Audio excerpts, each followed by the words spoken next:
بسم الله الرحمن الرحيم الحمد لله رب العالمين الصلاة والسلام على نبينا محمد وعلى آله وصحبه أجمعين أما بعد السلام عليكم ورحمة الله وبركاته الحمد لله الرقا قويات أموراتي إن شاء الله ربنا راها قوتو قبر ما افتيسي وانو لماين الرول قيسي دلخن رتي هاسويني رتي مريني نما قوتم تجنيتي أبدا أسر رتي وانو داما جرو بليين كيا akka ulamaa'ii Itoophiyaa jechuun sheekotiin teenya ulamaa'iin asii olii tan adda dureedhaan biittituun qabdu dhaamsa gama shari'aatiin gama dhimma biyyaatiin gama rakkoo hawaasummaa hiikuutiin hunda lafa kaayanii jiru gama shari'aatiin daliilli ragaan ilmi namaa jala deemu afuri quraanaa fi hadiisaa fi ijmaa'aa fi qiyaasa الرأي جماعة علماء بي إثيوبياتي والجه علماء غرغدون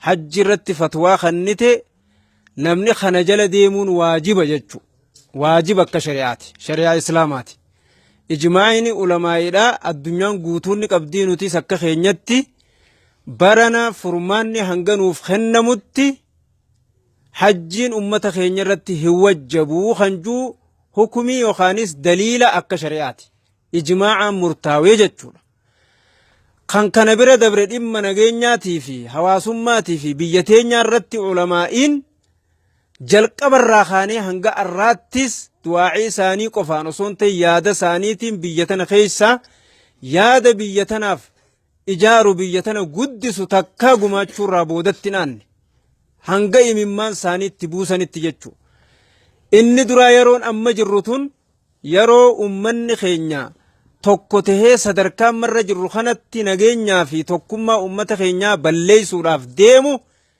ummanni islaamaa sirritti ija firraa arkee eeguu qaba kan jedhu kanarraa kaanee dhimmichi sabtii dabarte guyyaa 16 addababaayii masqala addababaayii finfinnee handura biyyaa keessatti raawwatame hiriira san ulamaa'iin ummanni hundi warri qaamaan dhaqee fi qaamaan hin dhaqin hundi deeggarsa baanee bakka jirru deeggarree turree jechuu jirtu ulamaa'iin gochi gara boodaan irratti raawwatame bulchaa keenya irratti doktora keenya irratti muummicha ministeera keenya irratti raawwatame aggaamame san ni balaaleeffanna jechuu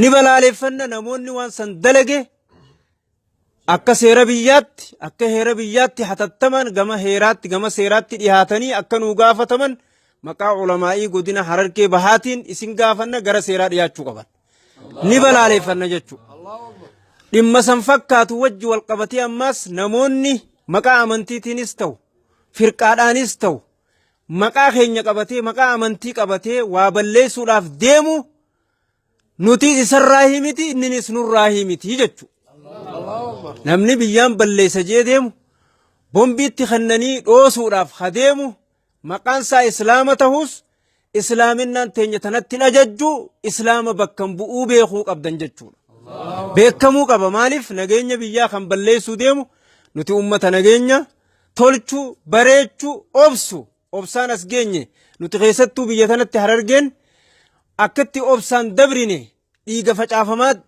facaafamaa taheen nu dhufe imimmaaniin nu dhufe waan ijji agartee qaamonni miiraarraa dhaabbachuun dandeenye fudhannee sabbarree dhiigarraa haynee imimmaan irraa haynee kunuunsinee hanga sadarkaa qubsumaatti dabarsine jechuudha kanaafu ummanni keenya sirritti beekuu qaba nageenya isaanii sirritti eeggachuu qaba marhalaan ammarra jirru marhalaa waraabessi waraabeyyiin guyyaadhaa namni sakaraata jiru gamaa gamana wixxifatu waan ta'eef wixxifata san ummanni islaamaa akka ergaa isaaf hin taane akka bakka deemnu nagee keenya eeggannu asumaan dhaamsa ulamaa'iiti jechuudha kanaa wajji wal qabatee maali obbaleeyyan kiyya rakkoolee jirtu kana furuudhaaf dhimmichi hajjiin amma jechuu jirrus furmaata hatattamaan akka harkatuudha furmaata hatattamaan harkachuu qaba ergaan ulamaa'ii sirritti deebisaatti kennamu qaba namni kanaan achitti diiniinis ta'u nageenyaanis ta'u dhimma hawaasummaatiinis ta'u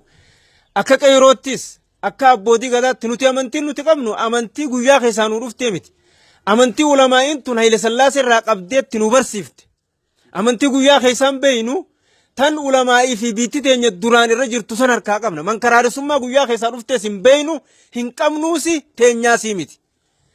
Teenya amantiin islaamaa ta duraan jirtu san deemne ta ulamaa'ii teenyaan durfamtu tana tan qabanne amantiin tun amantii Oromoonis qabdu. Oromoon amantiis qabdi, diinagdeeynis, siyaasaanis ifiin qabdi.